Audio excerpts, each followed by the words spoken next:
Monica and Muzenje. In case you've just joined us, you've missed on quite a bit. We did have Honor the Vice President's question time earlier, and this was followed by consideration of questions for Orans Understanding Order number 74. And so the House so far has considered two questions for Orans Understanding Order number 73, and is currently considering question 194, which is the third question for today. And after that, we do expect resumption of debate on thanks His Excellency the President's address.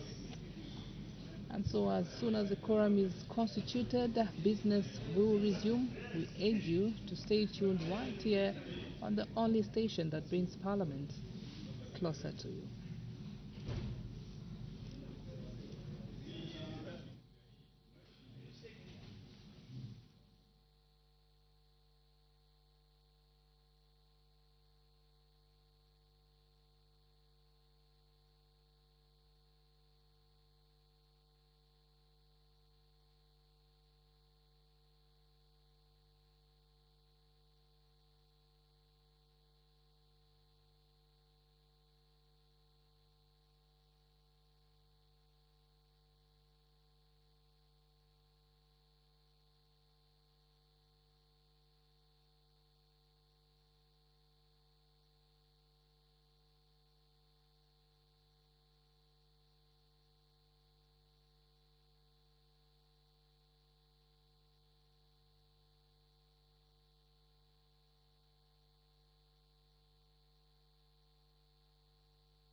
Transacted on the floor of the House, and the House is currently considering question 194, understanding order number 74.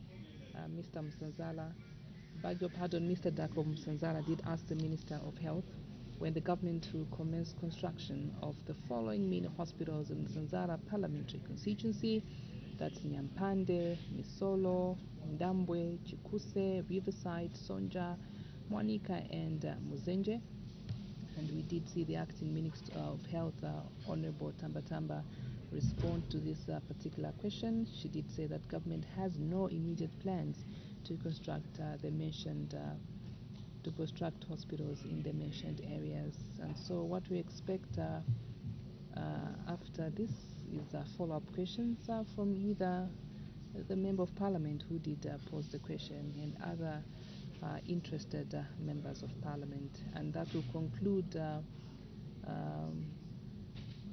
session where members of Parliament are actually considering questions for oral understanding order number 73, and we'll have resumption of debate and thanks His Excellency the President's address. A motion that was moved by Mapatizia MP, Ms. Imelda Munashabantu, and seconded by Mr. Anthony Mumba of Kantachi. Just now we take you to the floor of the House.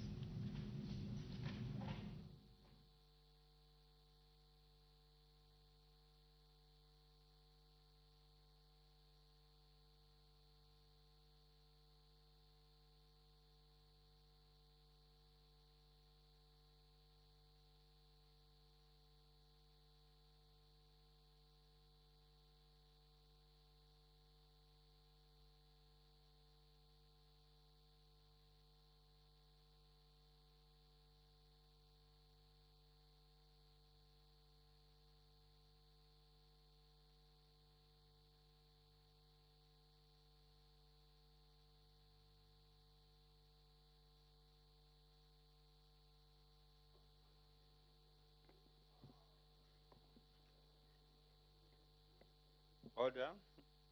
When business was suspended, the House was considering question number 194 on the order paper, and the Honorable Acting Minister of Health was responding to the question.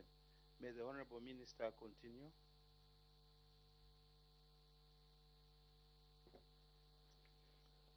Thank you, Mr. Speaker.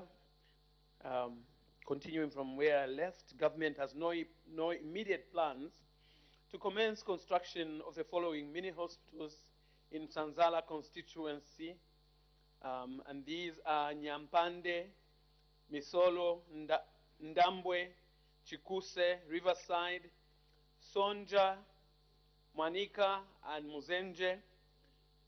Mr. Speaker, the House may wish to note that the focus of the government is to complete on the ongoing construction works before embarking on new projects. Mr. Speaker, I thank you. The Honorable Member from Sazala. Thank you, Mr. Speaker. Thank you, Mr. Speaker. Thank you, Minister, for that answer. But my follow-up question is, you said you want to complete those which are ongoing. Even these, some of them, they were already done with the groundbreaking ceremony, and people are waiting for the superstructures to be constructed. When are you finishing those which were commissioned already? Thank you. The Honorable Minister, Acting Minister of Health. Thank you, Mr. Speaker. I just want to bring it to the attention, Mr. Speaker, and thank you for the follow-up question from the Honorable Member from Sanzala, that although they were out of the total number of those that have been, that the Honorable Member would like to know about, 3 of them had a groundbreaking ceremony indeed, but construction had not started. Now, Mr. Speaker, may I speak to the fact that the distribution, this government has embarked on a replanning process and is looking at the whole nation to ensure that we replan and ensure that there's an equitable distribution of these facilities. As in the previous case, there was an inequitable distribution. The distribution of health facilities to be constructed after completing the ongoing works, which are for those that were halfway or a quarter way already in implementation, and by the principle of equity, the health facilities to be constructed going forward will be equitably distributed to avoid a situation like what happened in the past, where some districts ended up by having more health facilities than other districts. I thank you, Mr. Speaker.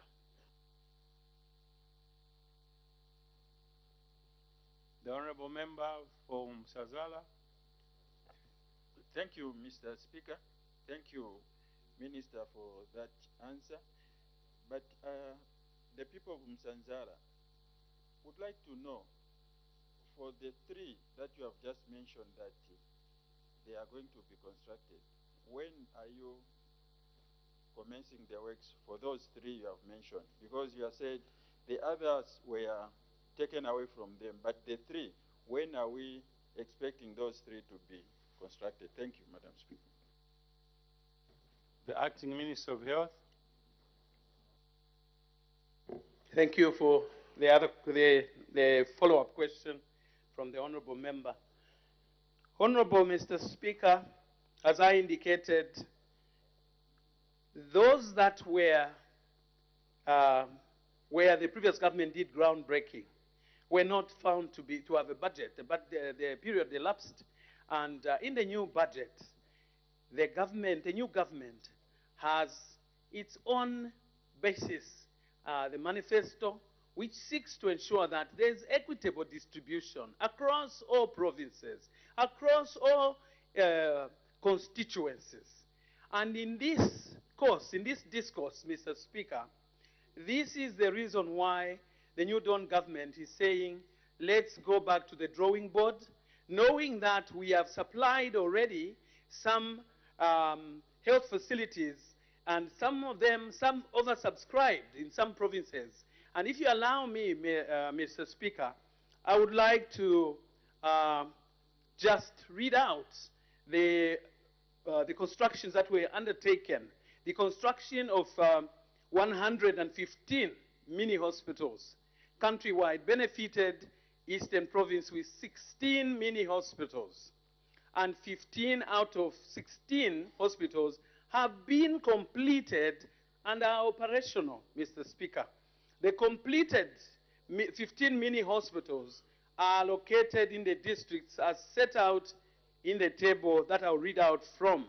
The districts that have not benefited a mini hospital are Vubwi, Chadiza, Nyimba, and Chama. And those that have benefited, Mr. Speaker, as follows. In Sinda, there's in Sheketeni, which is operational. In Petauke, there's in Kwama, that is operational. And in Petauke, again, there's in Nkwewa, operational. Petauke again, Kaumbwe, operational. Lusangazi, Chitindi, Misenje, operational. Mambwe, Msoro site, or Msoro hospital, operational. In Katete is Katete Boma, operational. Lusangazi, Chasefu, Kanyanga, operational. In Lumezi, it's Mwase Mpangwe, which is also operational. And Lumezi again, Kazembe, operational. In Sinda, Ndaula, operational. In Chipata, Kasenga Chipangali, operational. In Chipata again, Luona, Kasenengwa, operational. In Chipata, Chipata Trades, operational. In Chipata again, Chipemba Ulo, Kwenje, operational. Chipata, Kangunda, operational. And if we go by all other provinces, you might find that the distribution was highly skewed to some areas as against others. And this is what has prompted the New Dawn government, Mr. Speaker, to go back to the drawing boards, because we have said we do not want to leave anyone behind. Health is life, and we must ensure that we address all other gaps, most of them very yawning. As we have seen that there was quite a bit that was done on the other side, in the Eastern Province, for instance, and with the other findings as well that the ministry has presented to the New Dawn government. This is what has presented, Mr. Speaker, the compelling reason that we must relook and map our country, make sure that we attend to all our citizens in all the corners of the country, and to ensure that we get closer to the object of being equitable. Mr. Speaker, I submit. Honorable Member for Wengwa. Sorry, Mr. Speaker, I was thinking that the time for debate has just come, so I can wait. But if you can allow me to proceed, I can. I wanted to debate on presidential address. Let me wait. You have withdrawn? Yes, I've withdrawn my question. Thank you very much. All right, okay. The Honorable Member for Chama South. Thank you. Honorable Minister, you've read out districts that have not benefited from those health posts. And Chama is there, Vubwi. Do you have plans to ensure that the people of these districts also benefit? Do you have those plans? If the answer is yes, when? Because indeed, in Chama, Chikwa needs a mini hospital, Chifunda needs a mini hospital. I know also in Chama North, Chivale Mliro, they also need these mini hospitals. Are you going to consider them? Or it was the project for the PF government, you will not do anything? I need your comment. I submit, Mr. Speaker. It's difficult for the Honorable Minister to comment because this question is constituency-based. However, she was trying to elaborate how the distribution wasn't even. unless if the minister wants to shed more light. But this question is constituency-based. Msazala, to be precise.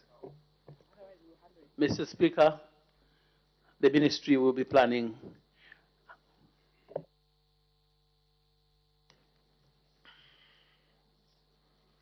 The honorable member from Msazala.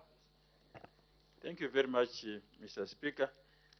My last question is, Madam Acting Minister of Health, when are we expecting that equity distribution to be announced so that the people of Msanzara could be waiting to hear when that will be done? Thank you. The Honorable Minister of Health.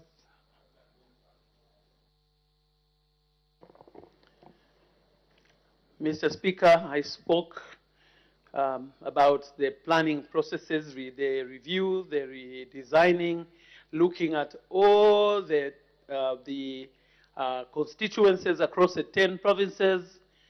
As and when funds will be available, then we will get to the tables to be able to make the selections or the prioritizations. So as at now, it is a review process that is being undertaken to make sure that we do not leave anyone behind, not even the people of Nyoka in Kasempa constituency. I submit. Thank you. The clerk will now read the order of the day. Thanks, His Excellency the President's address. Motion of 28th February, resumption of debate. When business was interrupted yesterday, Thursday, 9th March 2023, the House was considering the motion moved by the Honorable Member from Mapatizia that the thanks of this Assembly be recorded with the exposition of public policy contained in His Excellency the President's address, and the Honorable Member for Lufanyama was debating. May the Honorable Member continue.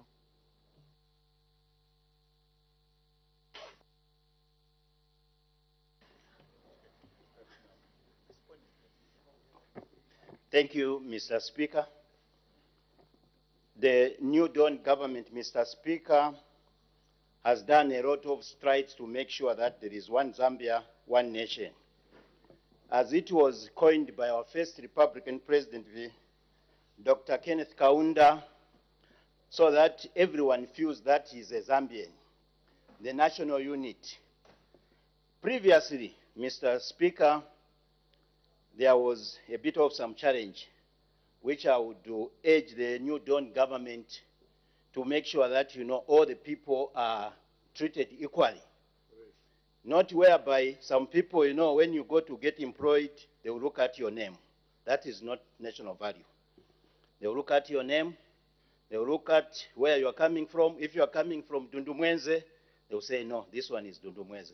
So for the ministers in the New Dawn government and the PSs, I would like to urge to make sure that everyone is treated as a Zambian, as it is now. Mr. Speaker, I want to thank you for awarding me an opportunity. Thank you. The Honorable Member for Dundumwenzi. Mr. Speaker, I want to thank you for giving me and the people of Dundumwenzi an opportunity to look at the progress made in the application of the national values and principles, which was brought to this House by His Excellency, the President of the Republic of Zambia, Mr. Hakainde Hichilema. Mr. Speaker, allow me first to indicate that the speech was well measured. And just to start by the appointments, Mr. Speaker, I want to state that when you look at our cabinet, it is spread across the country, meaning that the President is trying by all means to ensure that this country is united. Even when you look at the level of the permanent secretaries, the president has made sure that all provinces are given an opportunity in the running of the affairs of this country. I also want to state, Mr. Speaker, that people should not start comparing the UPND to other governments, Mr. Speaker, who ruled for 27 years, who ruled for 20 years, and those who ruled for 10 years. They should agree that UPND has only been in power for less than 2 years. But when you look at what they have so far achieved, Mr. Speaker, you would think these cabinet ministers went for maybe a year training for them to come up and start understanding what's supposed to be done to the economy of this country. Mr. Speaker, if you are looking for perfection, I think you are in the wrong place. If you are looking for perfection, Mr. Speaker, pray hard that you are forgiven and then go to heaven, because that's where perfection is found. But I want to state that this government, Mr. Speaker, is trying, because where there are inadequacies, Mr. Speaker, they've admitted that in this sector we have challenges, but we are trying so hard to ensure that as we go forward, these challenges that we are facing are reduced. Just a few years, Mr. Speaker, I want to state that I was approached by a cameraman here at Parliament. I just want to show you the differences. That, Honorable Singombe, are you not joining the president in Dundumwezi to commission a road? I said, but you are a cameraman. Where is the government which is supposed to tell me that I should join them? And truly speaking, 4 choppers, Mr. Speaker, landed in Dundumwezi without me. Between, just at a school called Sichimbwali. First off, after commissioning the rear, or maybe the electricity there, the same 4 choppers flew to Dundumwezi Itestes Road. What is shocking is we saw a head of state, or maybe our colleagues misled the head of state then, that they had done a better road. I want to tell you that under 1 year, the entire road has been washed away. And, Mr. Speaker, this was a road which was funded by World Bank. The question is, we were told this was a climatic resilience road. And this morning I wanted to ask the Vice President as to what they meant by that. Is it true? Because for me, what I understood was that this was a road that was going to help us, whether in the rain season, dry season. But under 1 year, the entire road, Mr. Speaker, has been swept away. And even cut off completely. Right now, the people of Itezitezi, Mr. Speaker, have to drive to Lusaka and to Choma to access the provincial administration. So when you are saying that we are trying, I think it's clear that the head of state this time, we have seen members of parliament accompanying him, which was not there previously. Mr. Speaker, if I tell you what transpired in Luansha, where I went to witness the arrest of President Hakainde, it was so heart-touching. Where our colleagues, the police at Luansha Police, Mr. Speaker, went to a vehicle that were carrying women and started spraying them, in short, gassing them.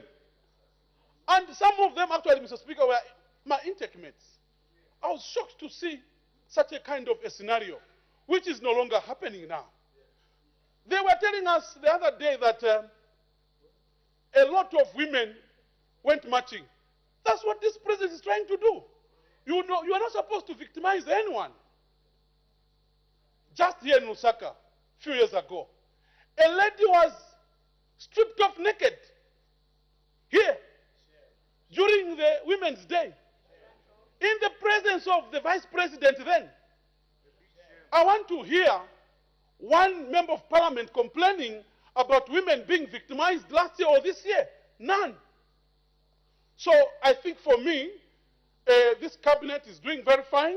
We are trying by all means, because where there are inadequacies, we have agreed. What is so difficult is when we tell them to say you are not doing very well, they are arguing. But on the other breath, they're asking for forgiveness. So you can see that in the same breath, you are contradicting yourselves. So please, can we learn to accept, and where you need to assist the government, you are very free to assist the government, because we are not being selective. Lastly, I want to just ask the cabinet to continue on this trajectory, because so far everyone is happy with your work. I've just received information that the Minister of Infrastructure will be coming to Dundumwezi to come and see how bad this road has become now, the Kalamu-Dundumwezi road. Others made an insinuation that this road was upgraded. It wasn't. Just 500 meters from where the president came to commission, the road is cut off. And he was misled by some of our colleagues here that a good job was being done. Mr. Speaker, I thank you. The Honourable Member for Feira. Thank you, Mr. Speaker. I would also just want the people, on behalf of the people of Feira, to make some observations and some remarks in reaction to the presidential speech, which was on progress made in the application of our national values and principles. But, Mr. Speaker, I want to emphasize the speech was based on the application, not the thinking, the plans, or the theories about these principles. Having said that, also allow me, to avoid me referring to the president, I want to clarify this at the moment. Because I heard the president, we have the rules here, we don't debate ourselves. The president referred to himself that people needed to have a heart like his. I think that the people that prepared the president to come and give a speech didn't do a good job. Next time, the president must talk about the principles and the application thereof, instead of talking about what heart he has or what other hearts other people have. I thought that must be removed from the record. Order. Honourable Member, you should debate the speech, not an individual. Desist. If you are debating about the speech, debate about the speech. Now you want to narrow it down to debating about the president who is not here. Debate about the speech. You have a speech in your hand. If you want, dissect it the way you want to. But with limitations that you don't narrow it to the president. You talk about the speech, not about the hearts. We are not interested to hear about the hearts. You talk about the speech. Thank you, Mr. Speaker. Mr. Speaker, I do not wish to debate the ruling. I'm well guided. But what happened? The president is on record. He referred to his heart. So if I don't clarify from the beginning, it means over and over I'll be talking about it. So I wanted to clarify. Having said that anyway, also there was the issue of the death of Lawrence Banda, which matter is in court. I thought that the handlers of the president should have advised that the judgment over that issue is coming up on the 30th of March. So I thought that those two issues, next time, the standing orders, particularly standing order 68, does not allow issues that are in civil or criminal matters to be discussed here. Mr. Speaker, the president did talk about morality and ethics, and I think that this country, clearly being a Christian nation, we value our morals. We also value our ethics as a people. Yes, it's important to talk about these things. But before we go to these things, there are certain things that happen and make people act immoral. Right now, I'm surprised that, in fact, I didn't pay much attention, that I'm spending double fuel going to my constituents because there's a monthly increment in fuel. How can you talk about morals when life is becoming so hard? The cost of electricity, others have already talked about, it's also high. We cannot talk about these morals. Cooking oil, salt, sugar, and all essential commodities, the prices are now skyrocketing. And for me, first, let's deal with these problems. Mr. Speaker, like I said, what the president should have talked about was more of what has been done. But I heard 75 of the speech talking about what they hope to do, what PF did, and only one or two things about youth, the number of youths and so on that have been rehabilitated and so on. I thought that there was a huge gap, and I think that the president missed a golden opportunity to talk about the progress that has been made. Mr. Speaker, here we've debated the issue of these so-called lesbians and gays, homosexuals in this country. And people have now started demonstrating. Yes, we've been told that the police have arrested a few, charged with giving false information to the police officer. And yet, the real charge has been left. The UPND has not been strong on the issue of gays and lesbians. That's why these people have gone and even demonstrate. We need to issue a very strong statement, like others have done. Previous presidents have actually issued and clarified that it cannot happen here. And they've even talked about the people that sponsor these gay movements. We all know them. Don't even talk about this because they are sponsored. A point of order. Also, like. There is a point of order by the Honorable Minister. Thank you, Mr. Speaker. I rise on a point of order in view of the content of the debate by the honourable member that has the floor of the House, of the floor at the moment. The point of order is made pursuant to Standing Order 65B on relevance and generally on the need to speak on factual matters when one is debating on the floor of the House. Mr. Speaker, is the honourable member, in order to mislead this House and the nation in general, by one alleging that His Excellency the President has not spoken clearly on the matters to do with LGBTQ rights? That is the first question. Second, is the honourable member, in order to suggest that there is a different charge that can be given under our penal code with respect to LGBTQ rights. If the honourable member would visit the penal code, and he is a lawyer, shouldn't be misleading the nation, you'll find that the offence that is stated in our statute book refers to offences against the order of nature, not specifically about gays or homosexuals. Heterosexual people can equally be found wanting under that provision of the law. Therefore, the honourable member is misleading the House by suggesting that the police failed to execute their duties. I seek your serious ruling, Mr. Speaker. Thank you. Order. I reserve my ruling on this matter. I'll render it on a later date. Thank you. May the honourable member continue, and let's be factual as we are debating. Thank you, Mr. Speaker. Mr. Speaker, I was basically emphasizing, I know that all of us say we are Christians and we don't like this and so on.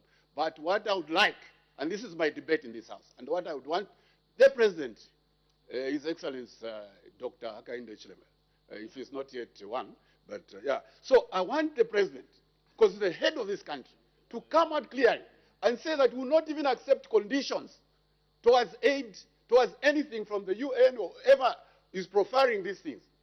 But I would expect that the Minister of Justice to bring a bill here in Parliament to cure the gap that he has just mentioned, so that, you know, we emulate our friends in Uganda and elsewhere. Because we are a Christian nation, we need to emphasize that. We need not to be lukewarm over these issues. Mr. Speaker, I do take very, very strong views over this, and I represent the church, as well as many other Zambians that have presented these views unto me. Mr. Speaker, let me move on to talk about patriotism and national unity. I know others have already talked about it, but let me address the issue of tax obligations by Zambians, which the President referred to. But, Mr. Speaker, I want to emphasize that in this country, foreigners are becoming, particularly after 2021 elections, foreigners are having it free. There's freedom of, from paying tax now. So many tax holidays. So I want patriotism to start by making foreign companies, these mining companies that we are now bringing, to pay more tax than Zambians. We have taxed Zambians enough, and we want them to do so, the foreigners to do that. We learned that the President was in the US, where an agreement was signed, an MOU was signed, between Zambia, DRC, and the US to have control over, mining, the control of the supply chain of copper and cobalt in view of, electric cars. And the other day, the Minister of Mines actually refused this. So for me, when we talk about patriotism, let's focus about our resources. This issue of privatizing everything, the Ndola, Lusaka, Joe Carriageway issue, I think it's within what I'm saying. Let's have control of our resources. Otherwise, poverty will not end. Therefore, I'm of the view that patriotism starts with the behavior of government, in that case, the executive, on how they deal with national resources, how they deal with national unity, and that will bring us, serious patriotism. But if, we come here, we talk about the IMF, owning the IMF, I don't think that has to do with patriotism. We need to also talk about, yesterday I was just talking about SADC, Pan-Africanism. I think our solutions are within the country, and that is what, to me, patriotism. Otherwise, we'll hand over the country to neo-colonialists as well as imperialists. Mr. Speaker, the President did talk about an inclusive society. We need to be open about these things. We have seen the cleansing that happens. If you look at the police, the names have been out, those who have been retired. If you look at the commissions, look at the ZESCO there. These things are facts. We need to have an inclusive, not only on the mouth, but even in practice, out there. Yes, the speech here talked about all these great things, but what is happening there is completely different. And I look forward to seeing, yes, someone talked about cabinet here and there. Let's look at the permanent secretary, the DCs, and many other Order. The time is up. Oh, no. Mr. Speaker, the one important issue.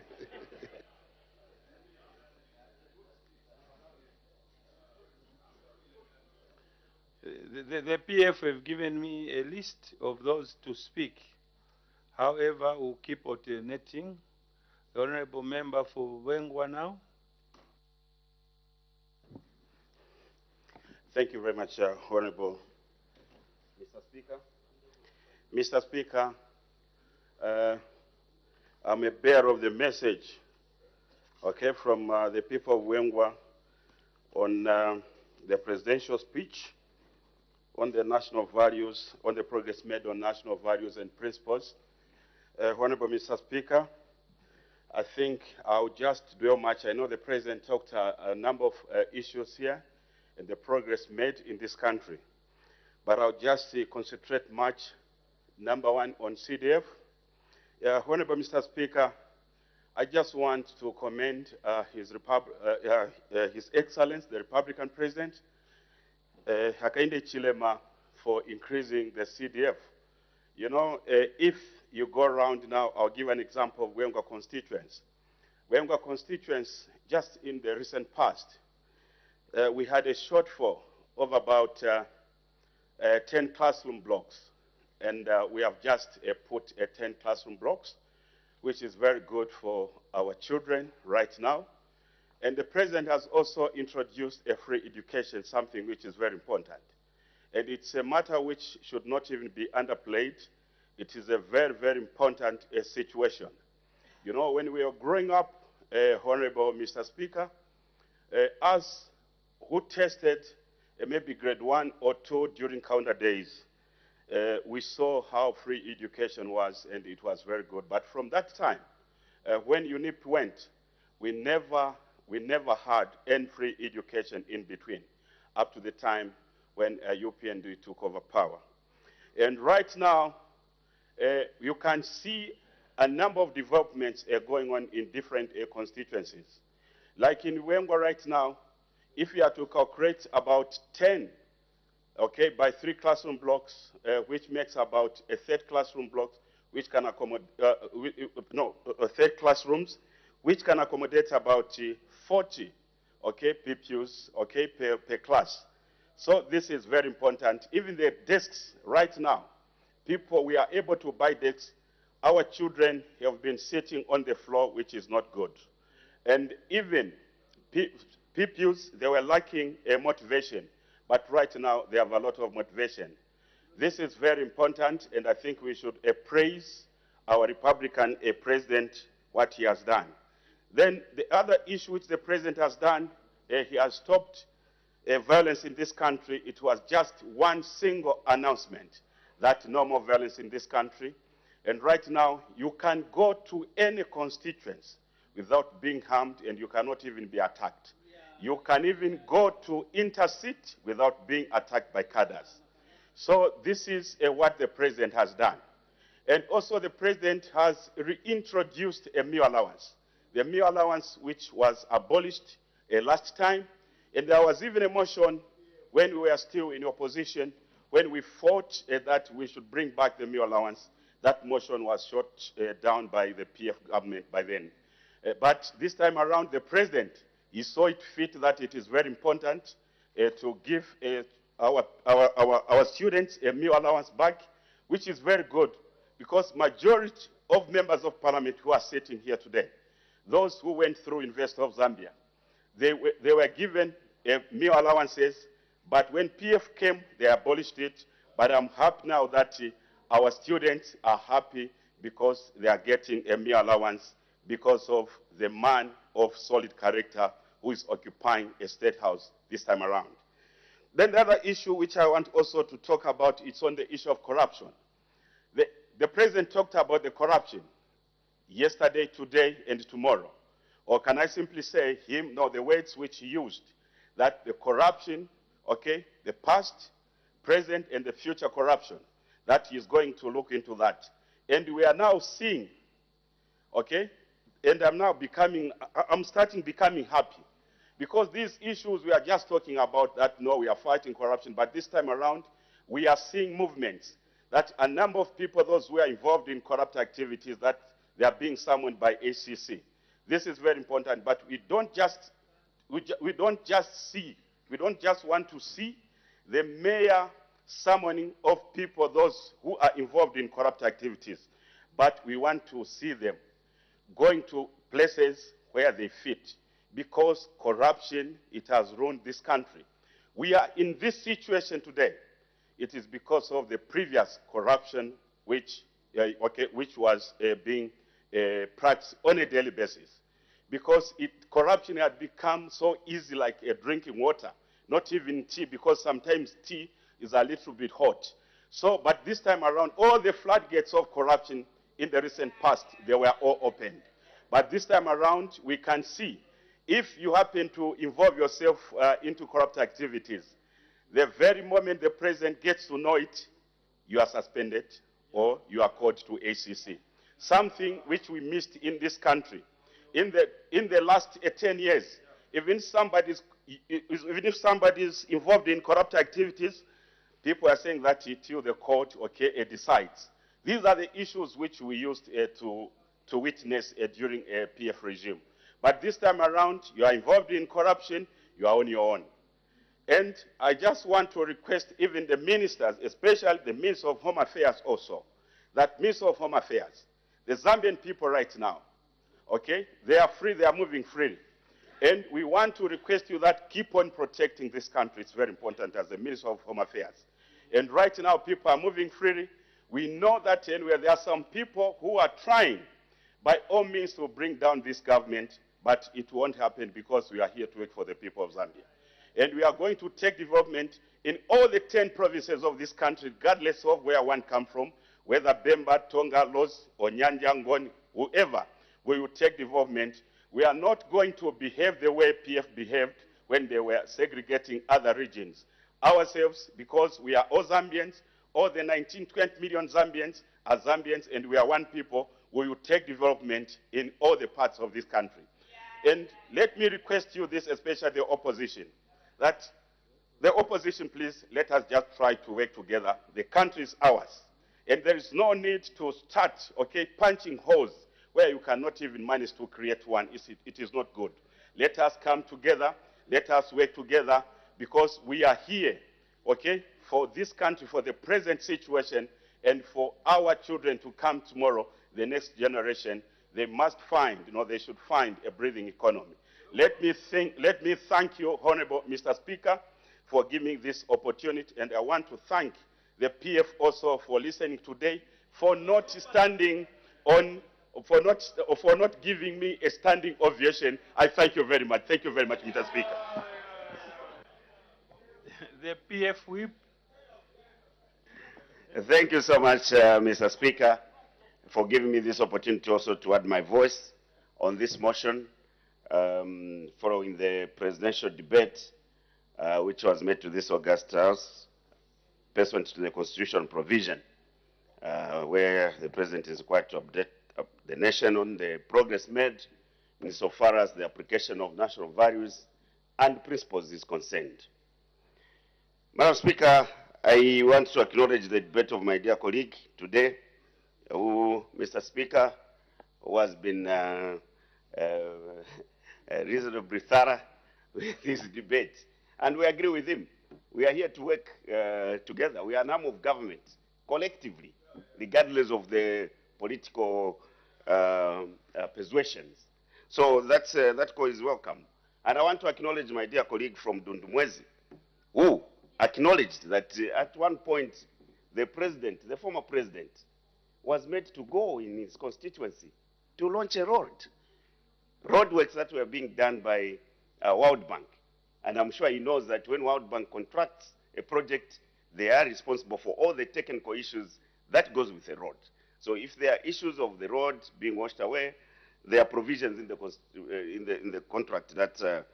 But the bottom line is that he was acknowledging that the president of the Republic of Zambia, then Dr. Edgar Chagwa, was able to go to Dundumwezi to launch a rural electrification project and a road, meaning he was equally going to all the parts of the country in terms of development.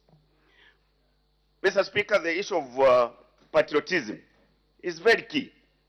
And I want to start by acknowledging the action the president took regarding the saga which has been at the center of debate by Zambians. Sewage right. When people are appointed to public offices, it is important that they exhibit the high sense of patriotism. They are custodians of the people's interests. They should be the number one protectors of the public assets, natural capital inclusive. So they shouldn't be in the first place to root what does not belong to them. That level of greediness borders on moral degradation. So as much as we acknowledge that the president took action on those public servants, the DCs and the DPS, who are engaging in wrong activities, we must see thorough investigations, because if you see, again, people that are responsible for protecting property, Zambia police, being caught up in activities of wrongdoing with the state apparatus that are given to them to protect property, we must go and beyond and see who was giving them those orders. Were those orders rough orders, or indeed they were unlawful orders? So these are things that we need to deal with thoroughly if we have to ensure that patriotism is being seen. Corruption, it's the same thing. That's why we as an institution charged with the responsibility of oversight functions, all of us collectively, that's why we are called honorables. And we should ensure that as we call others to equity, we must go with clean hands. It shouldn't be allowed that any one of us should be appearing on the list of wrongdoers by taking that which doesn't belong to us. because we are the ones holding people accountable. Those who collect money that is not for them, meant for other appropriation budget lines, appropriated budget lines, it's our job. So if we are being found ourselves in these matters, there is need for us to act. And action must be seen. They shouldn't be sacred cows. Those officers who have been fired at Ministry of Finance are just human beings like us. So if you are an MP and you are caught in wrongdoing, it's important to own up and show that you are wrong so that people can acknowledge that you made a mistake. Mr. Speaker, the President spoke about the end of Kadarism. I've always said this before and now, that this is a corrective, we need corrective efforts in eradicating this issue of violent Kadarism. I want to thank my dear colleague and brother, Honorable Minister of Local Government, who over the weekend was able to respond to an SOS which we were to deal with over the weekend. Madam Speaker, Mr. Speaker, my council chairperson is just recovering from being crowbarred for just carrying the Patriot Front party regalia. And I think those who have seen the Agri video circulating, that's an elected person representing the people of Shwangan district. Honorable Minister, I thank you for being available at a late hour. But we need to start sending a signal to perpetrators of that violence. I have dealt with that before, and I know that no one has got a monopoly of wisdom to find solution to that if we don't put our heads together. And the Minister of Home Affairs really needs to be supported in order for him to do the right thing with regards to political violence. It shouldn't have space either before or now. Coming back to this issue of LGBT, and I want to appeal to my colleagues in the government that, look, people who come with different messages on this matter, it won't be easy. I'm speaking from experience. Mr. Speaker, these people that have got a condition of wanting to like each other, same sex, they need help. And the law can only, for us, we are as African nations, I mean, presidents have spoken. If you listen to Kaguta Museveni, he's very clear, and he doesn't miss his words. I liked one Uhuru Kenyatta standing next with former President of the United States of America, Obama, clearly stating that this we can't accept here. We are Africans, and we have got our cultural beliefs, and we have got the way we live. Nothing will be imposed on us even when we are starving, which we can't accept. So we must be clear, but as you are being clear, you should know, just as you saw the headline, the U.S. Condemns the arrest of those people that we are insulting. No, these are our private parts, we will do what we can with that. No. If you have to do that, go and hide. And this is what we should be telling to to those foreigners that want to think they can impose these things on us. But colleagues in government, it won't be easy, because these are some of the issues they are touching as conditions for the support that they are trying to give us. And the Minister of Home Affairs must be supported, must be helped collectively, because him alone can be overrun. And that's why the call by the Honorable Minister, Honorable MP for FERA, on the Minister of Justice, to make sure that we tighten up the legal provisions and we are clear as a nation, as a Christian nation, so that we don't leave gaps which these people will be using. It's very important that we preserve the generations to come after us. Yes, there are people who have got that condition, but that condition is not a norm. And we cannot accept it because we are starving or because we need support from any corner of the world. Let's hope those people are unwell. Mr. Speaker, I thank you. Thank you. The Honorable Member for Kaflafuta.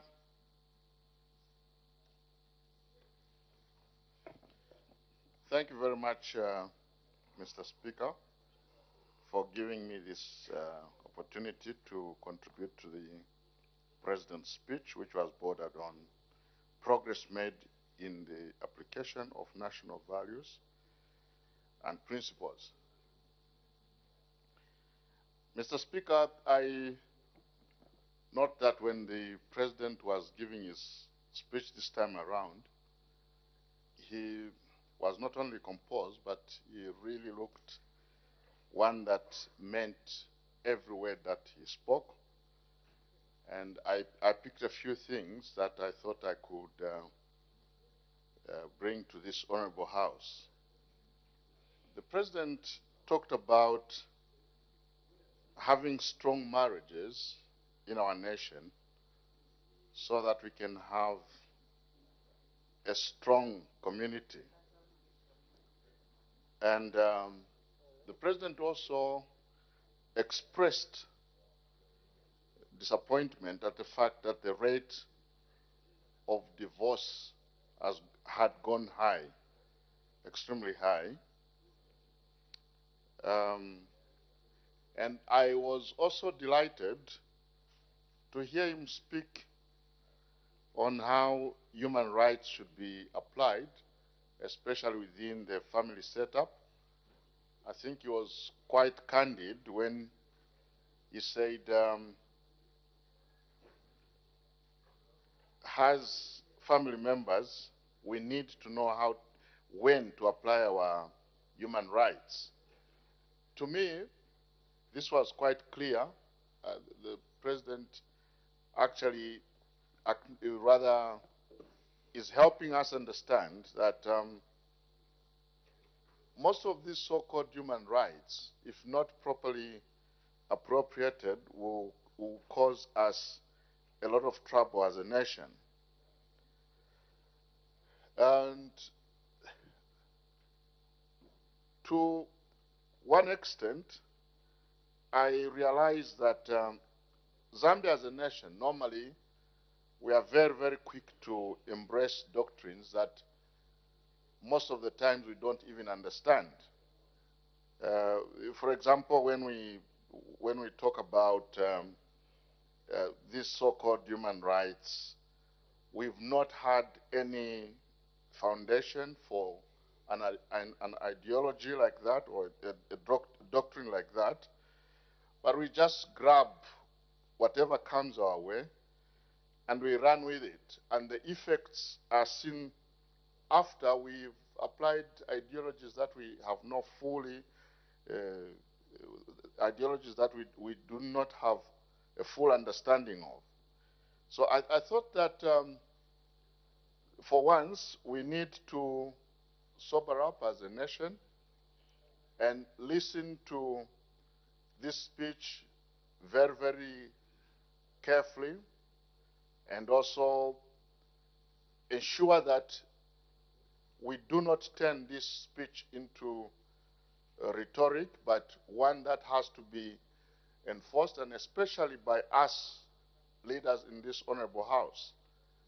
Because I think if we're going to have change in our nation, it must start with us, the leaders.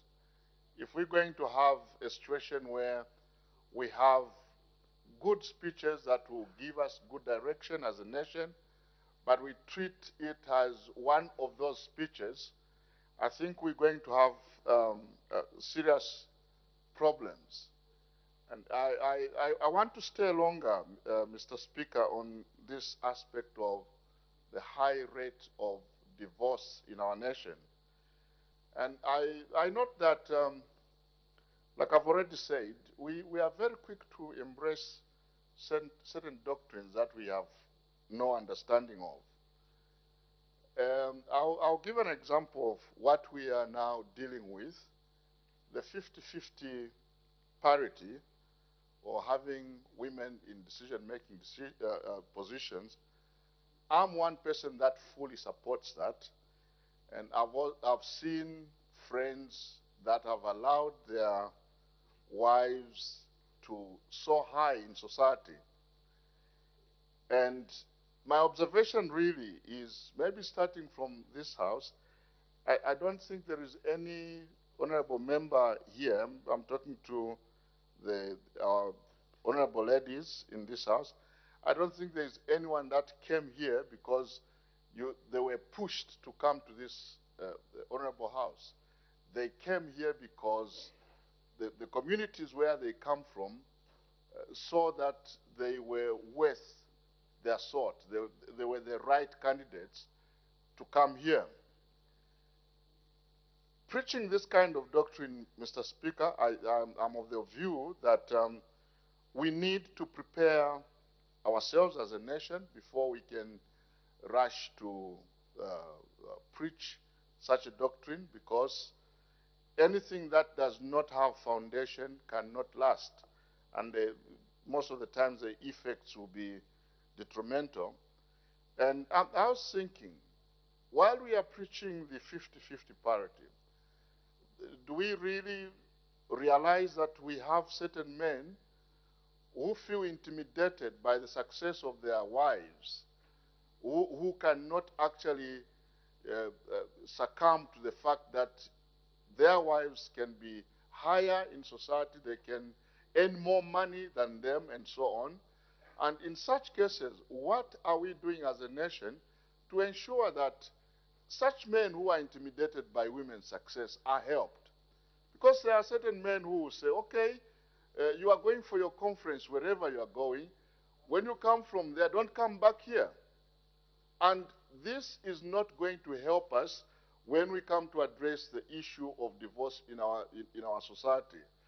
What I think we need to do is to get back to the drawing boards, where we begin to educate the men in our societies, especially those that are intimidated by women's success.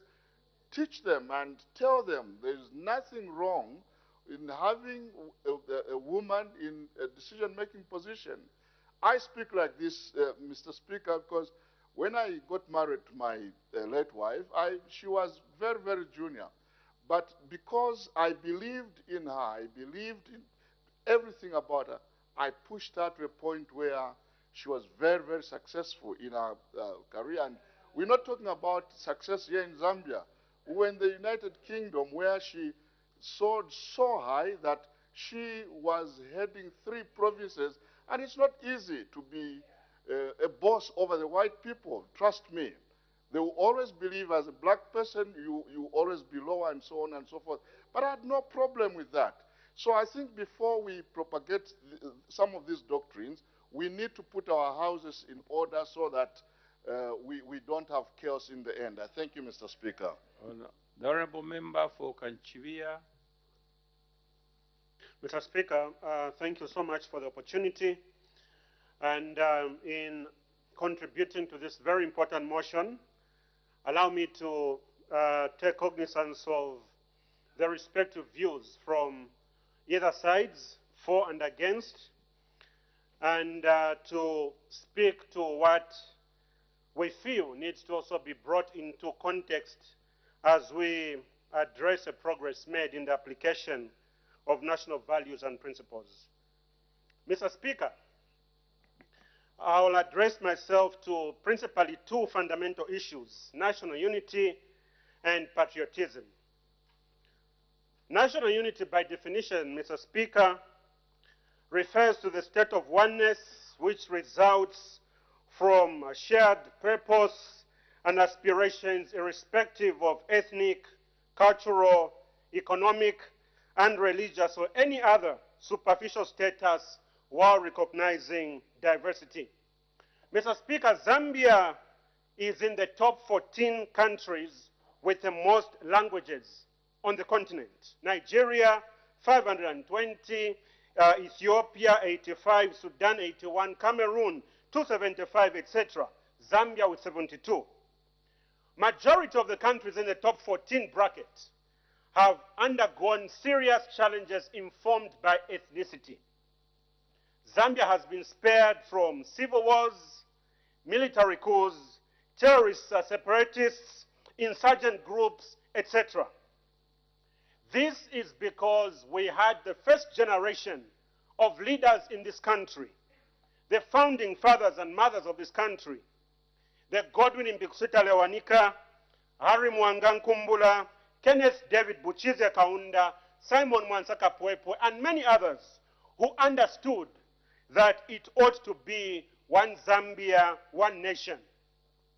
We can sing the national anthem every day, and when we pay particular attention to the words of the national anthem, Mr. Speaker, we sing about one land and one nation is our cry. a land of work and joy in unity, all one, strong and free. Mr. Speaker, the former president of Mozambique, Samora Machel, said, and I quote, "For a nation to survive, tribe must die," end of quote. While nation in our motto stands for the people, it is important that this generation of leaders, Mr. Speaker, goes a step further and in agreeing with the president that it has to be one Zambia, one nation, one people, and we make it official.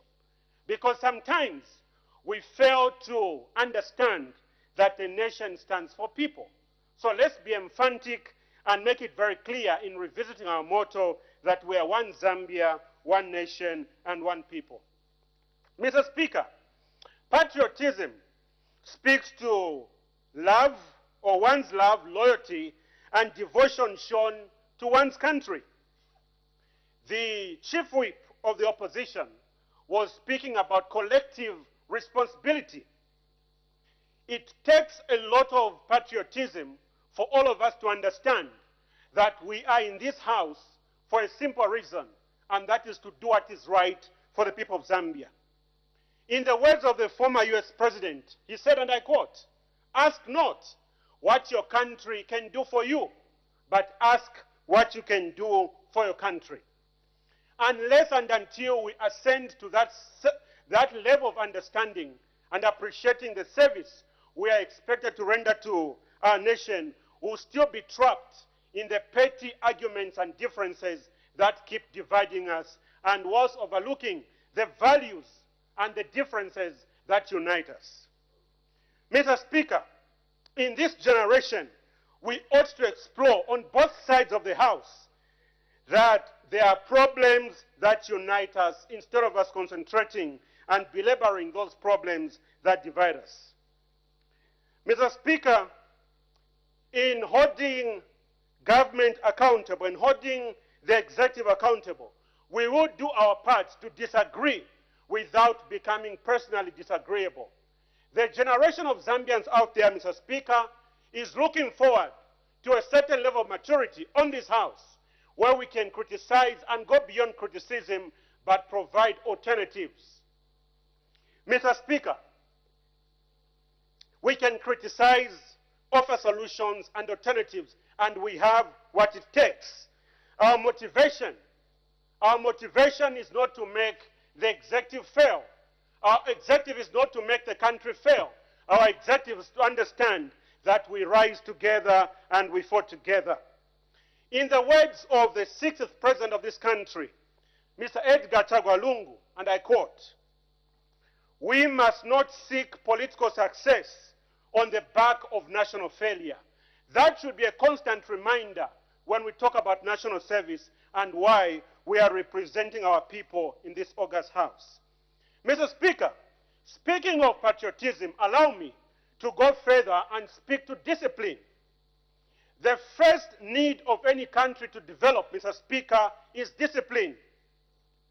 In the words of Lee Kuan Yew, the founding father of Singapore, speaking to the Philippines, he said, and I quote, "The Philippines needs more discipline than democracy."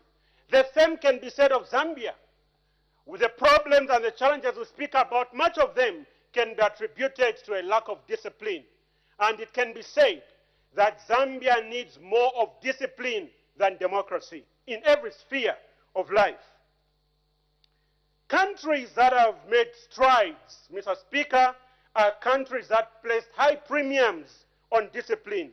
We can talk about the Asian tiger nations, Hong Kong, Singapore, South Korea, Taiwan. These countries have they've not bargained cheaply with the need for discipline. In conclusion, Mr. Speaker, issues around equity. I represent a rural constituency. The needs of a rural constituency, Mr. Speaker, and equity as a value entails that as we distribute the resources, you are going to give me the same money or give the people of Kanchia the same money that you're going to give to my brother, the MP, for Lusaka Central. And you expect us to rank pari passu in terms of development. We are saying that can we talk about equity as opposed to equality? The issue of our dear councillors, it's a matter, the cost of living is very high. This is admittedly so. And the monies that they are getting are peanuts. Let us remember, these our workers belaboring so hard to ensure that they serve their communities. Mr. Speaker, in conclusion, allow me to say that all of us have a duty to think about how we can serve this country better. I thank you, Mr. Speaker. Honorable Member for Solwezi East.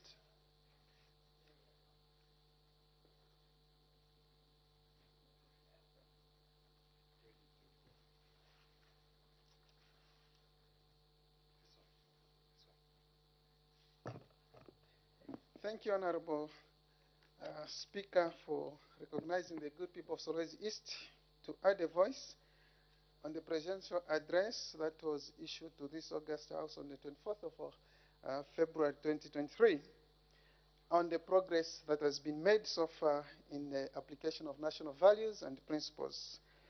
Mr. Speaker, through you, the people of Solwezi East are really grateful for the President of the Republic of Zambia having issued such a wonderful and hope-giving statement.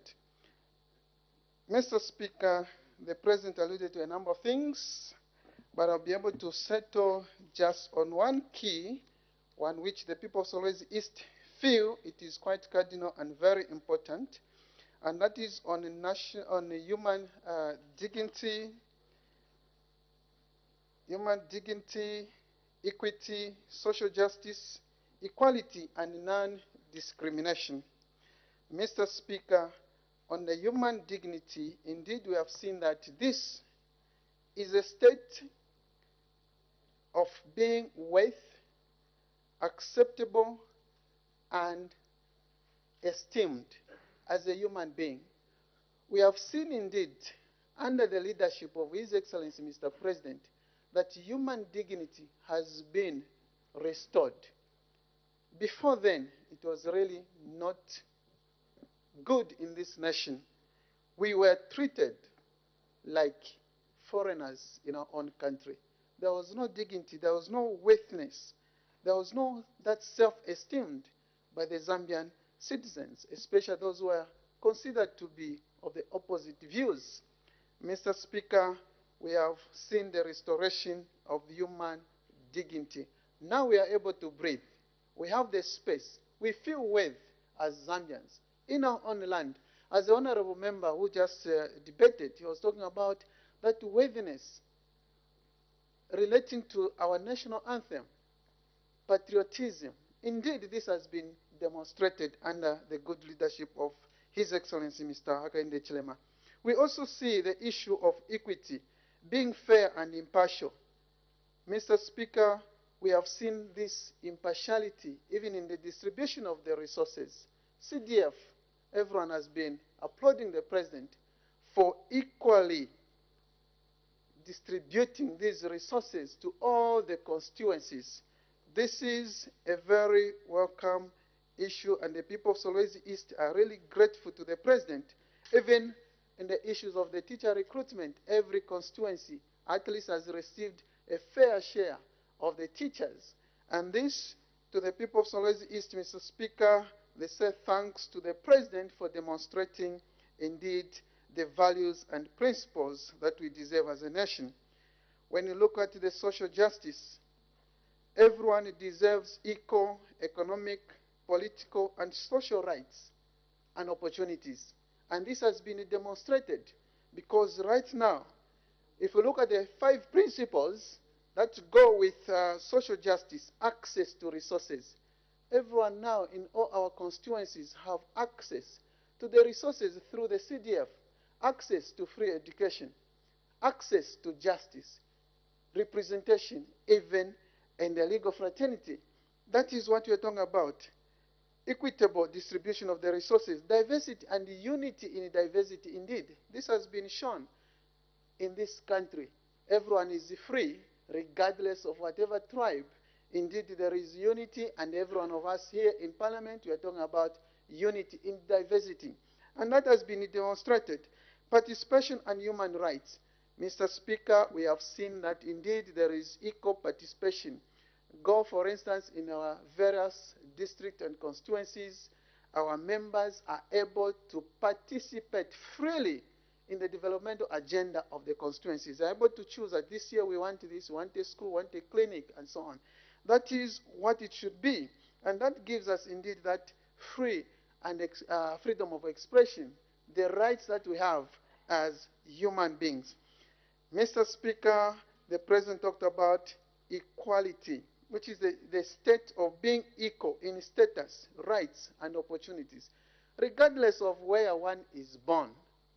Mr. Speaker, this was not the case previously. Some of us, even when we were working in the government, as long as your name is Western, Southern, Northwestern, we were victimized. 13 of us from a workplace. Up to now, the case is still in court. That shows how bad we were treated. But thanks for the application of the national values and principles, now we are able to talk regardless of where we are born from. We have this equality, Mr. Speaker. Lastly, order. There is a point of order. Against what? Mr. Speaker, I rise on point of order pursuant to Standing Order 65(1). The Honourable Member, we have been sitting following his discourse quietly up to the time he started veering off the speech, because the contents of the speech for the President were very clear. And even when we are making debates out of the speech, we must be factual. Is it in order, Mr. Speaker, to insinuate that he and others were segregated or punished at his work of place, at his place of work? When, sir, the Honourable Member was waking up to the time he went to participate into elections. And as the Honourable Member was saying in the morning, his name is appearing in the Auditor General's report of still receiving a salary from his former employer. And if he's punished for such kind of conduct, how can he apportion it to where he comes from? Is in order to continue debating in that fashion? Mr. Speaker, I seek your serious ruling. Order. I think two wrongs cannot make a right, because in the first place we know very well that we should not debate each other. And secondly, the Honourable Member, as you have stated that he was working, say, I think what do they say? It's only the person that wears the shoe knows where. Yes. So I think maybe the Honourable Member is looking at it from the context, from the workplace where he was. So maybe the issue of maltreating is based on his workplace, the experience that he had at his workplace.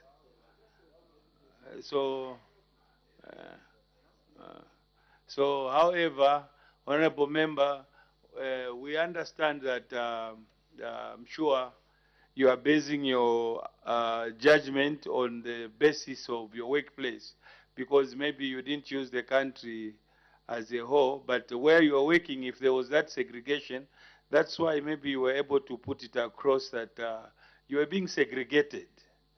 Maybe the Honourable Member continue. Thank you very much, Mr. Speaker. Indeed, he who wears the shoe is the one who knows where the pinch is. I'm talking from experience. Mr. Speaker, the case is in court even today. Compensation has not been given. Even whatever was alluded on the floor, we've got all the facts.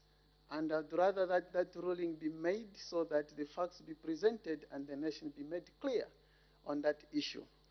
Mr. Speaker, on non-discrimination, we have seen that indeed there is fair and unprejudiced treatment of all categories of people under the able leadership of his President, Mr. Hakainde Hichilema. Everyone is treated equally. And that's why today, Mr. Speaker, people who may not even have clean hands are able to speak, even without facts. So we are grateful, Mr. Speaker, for the wonderful speech that the President gave regarding the national values and the principles. The people of Solwezi East, Mr. Speaker, submit. Thank you. Thank you. The Honorable Member for Nalolo, followed by the Honorable Member from Fue.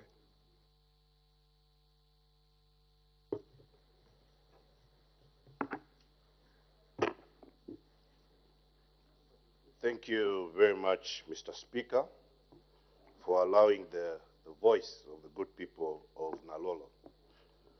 Mr. Speaker, the President of the Republic of Zambia, 1292 of the Constitution, came on a number of values and principles which are clearly enumerated in Article 8. However, I will restrict my debate to 3 of those values. And the first one that I want to address is that of democracy and constitutionalism. Mr. Speaker, we commend indeed the President's move on the removal of defamation of the President law. Indeed, it was an archaic law, and we hope that the consultations on the Public Order Act will come to closure so that the Act, though in its current form, the Act doesn't have much issues. It has just been interference of politicians. So we hope that as it comes to this House, it will equally be amended. Mr. Speaker, one of the things I expected the President to say was also a clear roadmap on the amendment of the Constitution. We have a Constitution that still supports by-elections under Article 52, which are an unnecessary cost on the Treasury. Currently, this country is debt-strapped, so there is need that there should be a clear roadmap to amend the Constitution. I expected that, so I hope that even if that was not part of what he mentioned during constitutionalism, that going forward, through the Minister of Justice, we must have a clear roadmap on the Constitution. Further, Mr. Speaker, I would like to talk about human dignity, equity, social justice, and equality. The CDF is a game changer in all the constituencies. It is because the dynamics in every constituency are different. The poverty levels are different. So there is need to relook at how this CDF is allocated. It must be allocated based on the needs. Further, one of the concerns I have about the CDF is that its implementation has been what I would describe as centralized. Because if WDCs should projects and then they are sent to CDF committees, why should other projects come from the central government? So decentralization under the current CDF is still a white elephant. Mr. Speaker, when we look at issues to do with equitable appointments, Article 259 of the Constitution talks about appointments that unless where it is not practicable, but 50% must come from both genders. Our country 25, we only have 4 female ministers. And maybe with the inclusion of the Vice President, makes it 5. And at the backdrop of Women's Day, that currently in its form, the appointments remain unconstitutional in terms of equitable appointments. Even the appointments of youths. The definition of a youth under Article 266 is one below the age of 35. When we raise this issue, so part of the values should include appointments considering, number one, women. We need more women in positions, and we're not short of those women. And we need more youths in this appointment, and we're not short of more of those youths. We have a cabinet. There's no single youth. No one is below 35 there. So part of these national values should be in practice. Further, Mr. Speaker, when we look at good governance and integrity. Honorable member, are you campaigning to be in the cabinet? No, Mr. Speaker. On a lighter note, Because the PNUP will be forming below government. the age of 32. On a lighter note, Mr. Speaker, the PNUP will form cabinet and government, and I'll be in cabinet there. Mr. Speaker, I am happy as a duly representative of the good people of Nalolo, and I am delivering. I want to look at good governance and integrity. The President talked about the fight against corruption. I want to re-echo that I am concerned about the fight against corruption because, first of all, every time the fight against corruption is spoken of, no convictions are talked about. The Anti-Corruption Commission report came here, 1 or 2 convictions. So, I mean, it is really questionable. Right now, Mr. Speaker, we have a court ruling on hunting concessions, which declared actions from the executive null and void. A court declared those actions null and void. But there has not been any action from the executive. So the fight against corruption, we are wondering, is it really practicable? Mr. Speaker, the 2021 audit report, Auditor General's report, revealed that in 2017, a company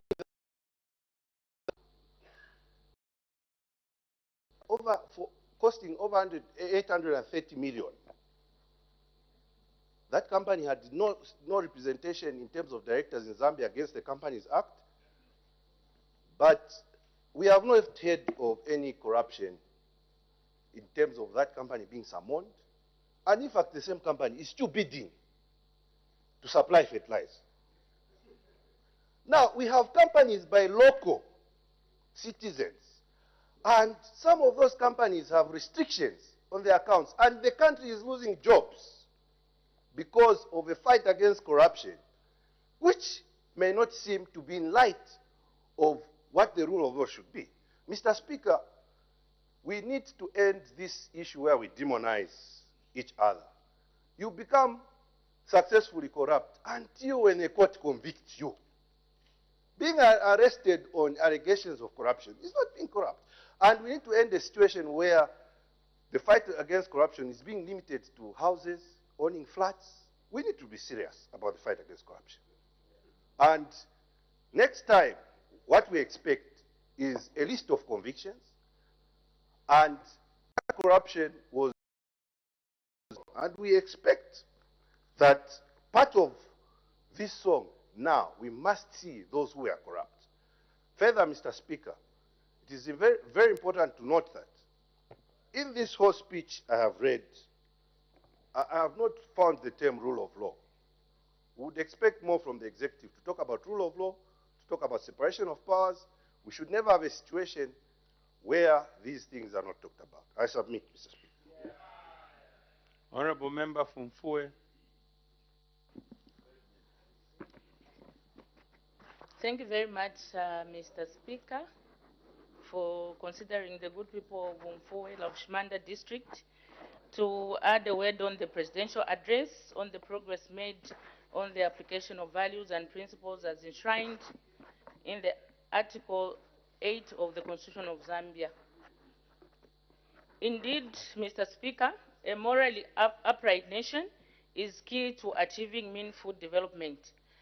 And before I add my words, I wanted to try and understand, make people understand what morality is. And according to the dictionary, morality is the principles concerning the distinction between right and wrong, or good or bad behavior. Mr. Speaker, when the President was delivering the speech, I wondered if there was any progress made by the UPND government. And therefore, my debate will be based on most of the campaign promises that I used to hear from the UPND government, and I will link it to the progress that they said they made. And from where I'm standing, there's little or nothing that we can talk about in terms of progress that I've seen. I'll begin by talking about corruption. We have seen, we have heard each and every day on social media, everywhere else on TV, on what is happening in the UPND government in terms of corruption that they used to talk about so much when they were in opposition. Mr. Speaker, corruption is rampant in UPND. As you saw, I can cite a number of examples. Fertilizer scandals. We have had teacher recruitment where they said those that needed to be. Point of order. We are not, honorable member, we are not allowed to read. No, I'm not reading. I'm referring to my copious notes. I've got my eyes here. No, I'm not reading. It's copious notes. Point of order. There's a point of order. Mr. Speaker, pursuant to our guiding document, other than the noise from my good Kampyongo there, pursuant to our guide here, 65 indicates, paragraph 1 indicates that in the content of speech, it must be factual. Mr. Speaker, I have been sitting listening to a number of debates here, and everyone continues talking about fertilizer scandal. I think it is irregular and wrong for the members to talk about something which they can substantiate. Mr. Speaker, is the current member who is on the floor in order to just give an overall highfalutin statement which she cannot substantiate? Is she in order, Mr. Speaker? No, she's out of order. The honorable member is out of order to talk about things that she may not be able to substantiate. If immediately requested to submit on the floor the evidence against allegations that she's making that the fertilizer has been scandalous. So, honorable members, let's desist from making unwarranted allegations. You may continue. Thank you so much, Mr. Speaker. And like I rightly put it, the information is out there on social media. Today, we've heard not only on social media, in the papers and everywhere. Honorable and member, what I'm referring to, let me explain, Mr. Honorable Speaker. member, we've guided that Much obliged, here Mr. we operate using facts. Now, social media, it's not a platform that can be relied upon because people are there just to smear each other. So unless you've got documented facts that we can refer to, and if not, then desist from referring to social media. You may continue. Well guided, Mr. Speaker, and I was talking about the corruption that we've been reading about in the newspaper, on news and everywhere.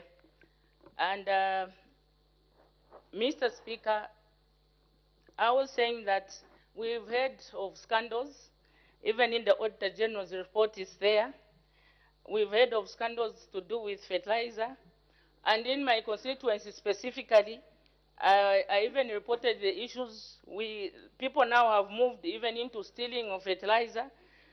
And the theft was reported to have been done by appointees, presidential appointees. And this information is all over. Mr. Speaker, including relief food which is supposed to be given to the people that are suffering, Mr. Speaker, is going in the pockets of cadres. I'll also talk about the rule of law, because this is also another issue that the President talked about so much. or the UPND government rather, talked about so much. And I'm just wondering what progress we've made when in the last 1 year, some months that UPND has been in government, we have even witnessed now new alien cases. And Mr. Speaker, I'm seriously worried because even the manner in which the issues have been handled, the people of Zambia are worried, Mr. Speaker. I'm talking about the issue of the 13 girls that were abducted for over 8 months. And if you have seen from the reaction of the executive and the new Dawn government, this issue has not been given the attention it deserved. Mr. Speaker, we are talking about 13 girls aged between 18 and 22. These are young girls, our future generation, that we must see to it that they are protected. Mr. Speaker, I'm also worried, and the people out there are worried about the other cases where we discovered 28 bodies in the streets of Lusaka. From where they were coming from, nobody knows, even up to today. And this same issue, Madam Speaker, everyone else has been talking about the manner in which the new Dawn government handled the issue. All these issues have been swept under the carpet, and if you talk about people are intimidated, let me go back to also the issue of abductions. We had even names of prominent people, some of whom are even found here were mentioned, but at the end of the day, we've discovered that the manner in which the UPND government is handling the case. There's a point of order. Mr. Speaker, the laws of this House are very clear. The honorable member on the floor has been guided that whatever information that she's giving must be relevant. Mr. Speaker, I'm quoting Standing Order 65B.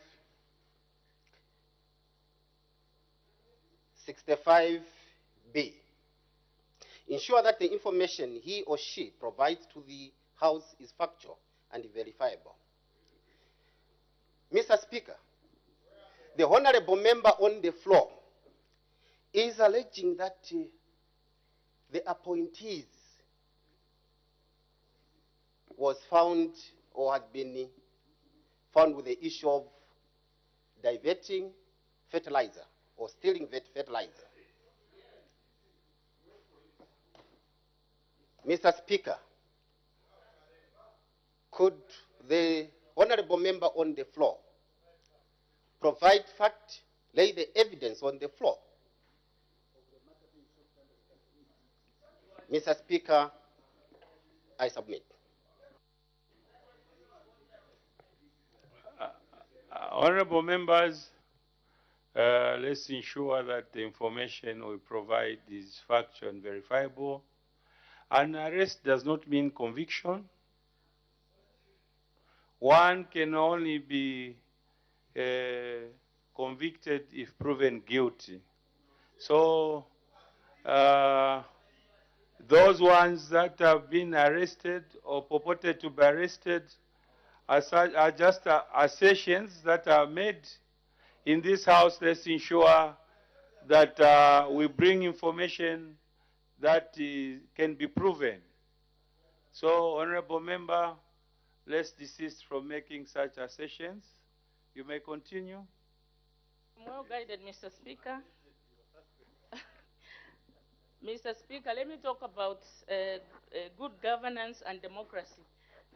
The President talked about free and fair by-elections, and I was wondering where those by-elections which were free and fair were held, because all of us saw the violence that happened in the few by-elections that we've had from the time UPND formed government. We also have members of parliament who are seated in here who were forced, or they've been forced on the people of Kabushi and the people of Kwacha. Their right to, you can say question, but their right to elect a leader of their choice, Mr. Speaker, was not given to the people of Kabushi and Kwacha.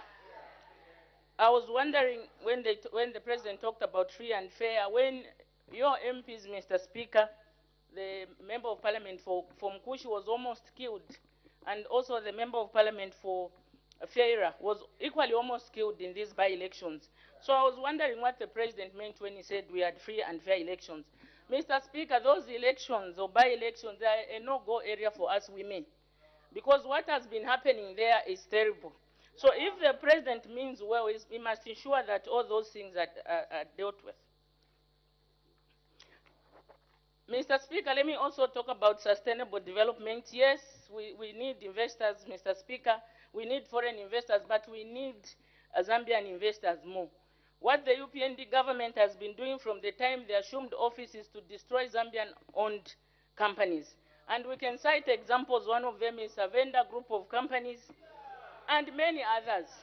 So if we can talk about sustainable development, I don't know if we would encourage foreign investors more than local investors, Mr. Speaker.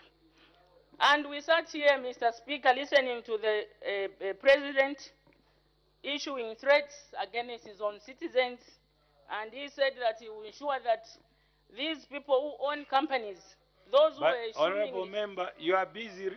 Honorable member, you are busy. You are good at reading. It's obvious not. Let's avoid. You are supposed to debate, not to be reading. You can continue.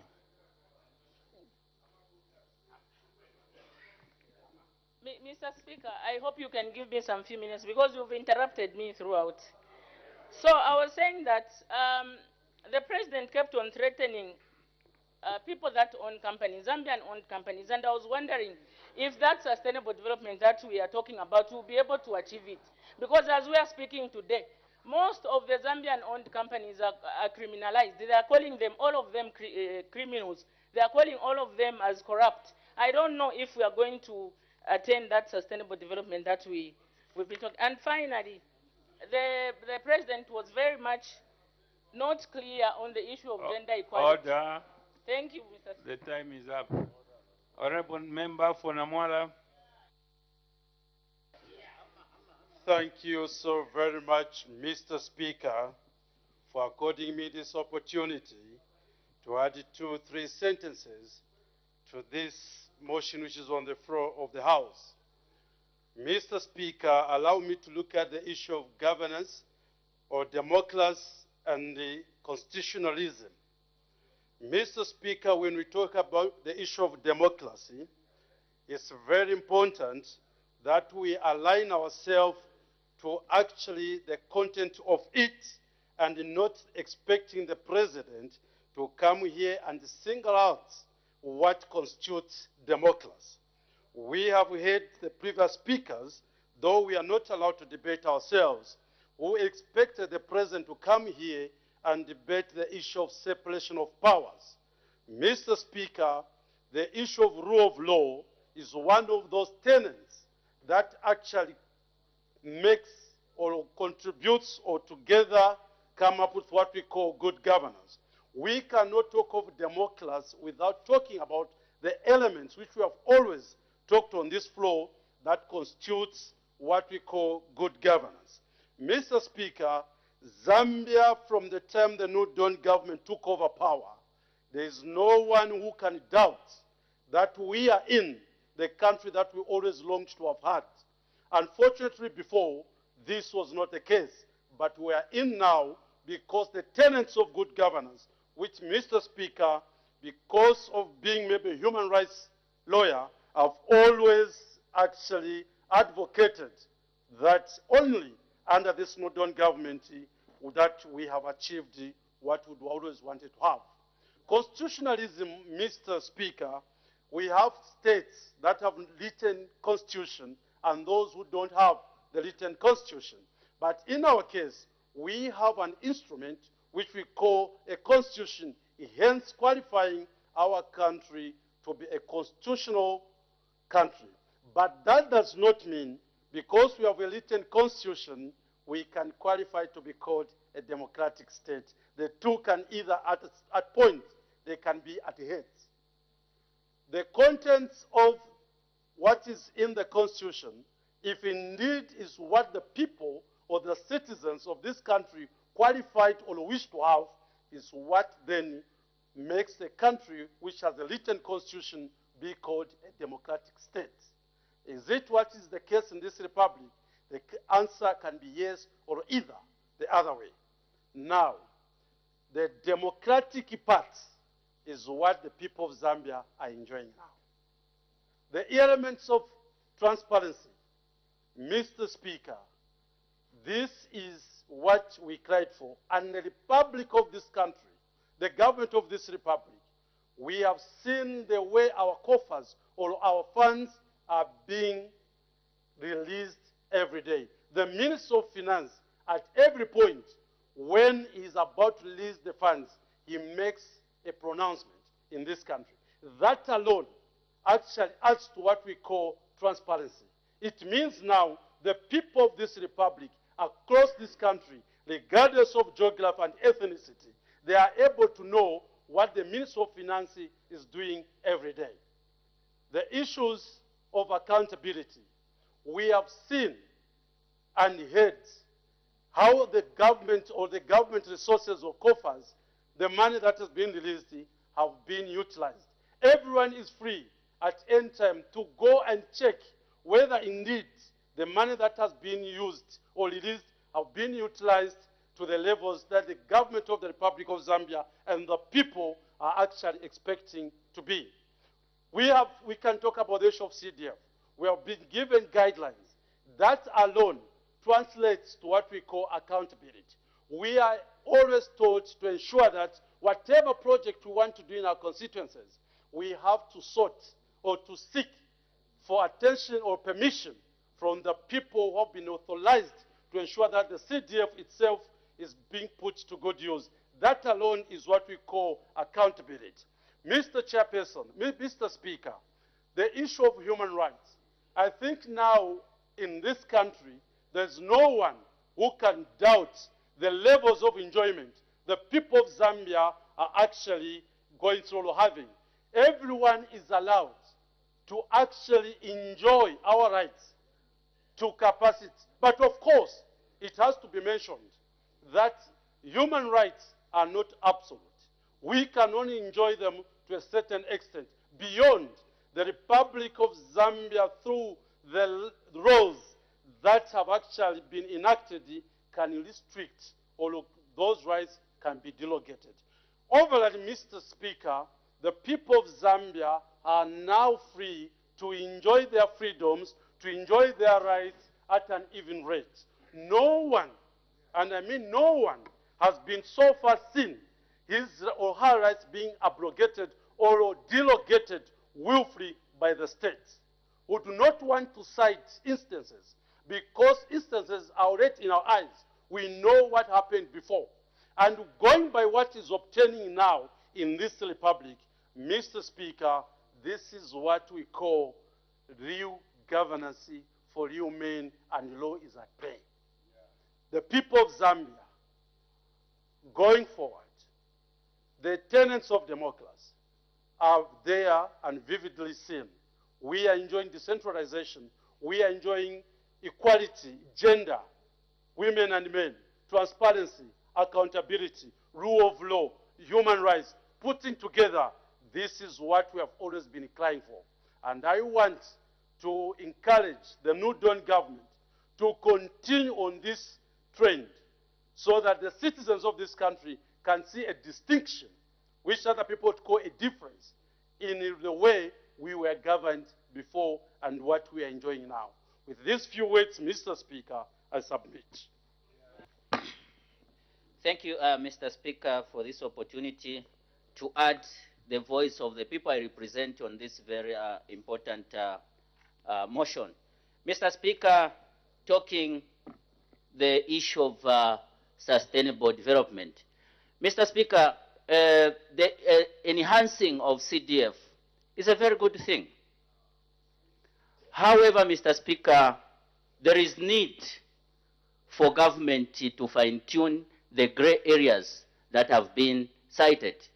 Unlike targeting to amend the CDF Act for the purpose of bringing in other people in the CDF Act. Mr. Speaker, Currently, we have a situation where government is not doing massive capital projects in various constituencies due to financial limitations. So CDF, in the meantime, can can uh, uh, can uh, can be used as an alternative. However, if turned into what does not, what I will call a district development fund, it's a risk for confusion. Mr. Speaker, the President spoke about morality. Right now, we are hit with what I will call a moral tsunami, the issue of homosexuality. In the history of this country, Mr. Speaker, we have never had a situation where those who are propagating for homosexuality would go publicly doing so. Mr. Speaker, this calls on the government to come to Parliament to toughen the laws against homosexuality. Right now, we are depending on a piece of legislation that talks about the order of nature and whatever it is. We must enact a law that will specifically target those who are involved in homosexuality. Even those men who are dressing like women must be punished under that law. The Honorable Minister of Justice, please, we want you, like yesterday, to use this session to come and enact a law that will specifically target those who are involved in homosexuality. Mr. Speaker, the President also talked about the issue of human dignity and equity. Mr. Speaker, there is no human dignity in suffering. Our people are suffering. On a point of order. Our people are suffering, Mr. Speaker, to an extent where I will say there is nothing about... Order. There is a point of order. Thank you, Mr. Speaker. I rise pursuant to Standing Order 65B on factual content of the debate by the Honorable Member who has stood to mislead the nation and this House once again, whether it's deliberate or out of a lack of knowledge, to suggest that the laws in this country are not sufficient to deal with matters of the nature that he is speaking, and to suggest further, Mr. Speaker, that this government is championing homosexual rights. He is misleading the nation deliberately, and yet he knows very well, and it was spoken of in this House by members on the left, Mr. Speaker, that persons who committed an offense have been placed in custody and the law enforcement are taking steps against them. But more importantly, to suggest that there is not sufficient laws in this country, by the way, this statute book has been there from the 1930s, when your colleagues on the left were in charge of this particular government, and yet did not do anything.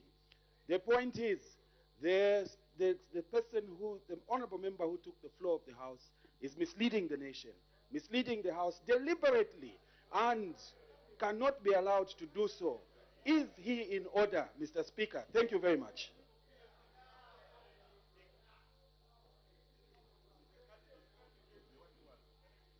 Order.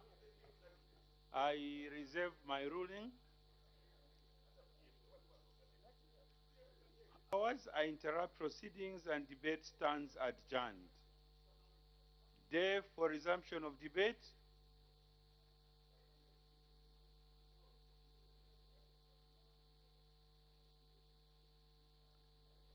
Debate to resume next Tuesday. The House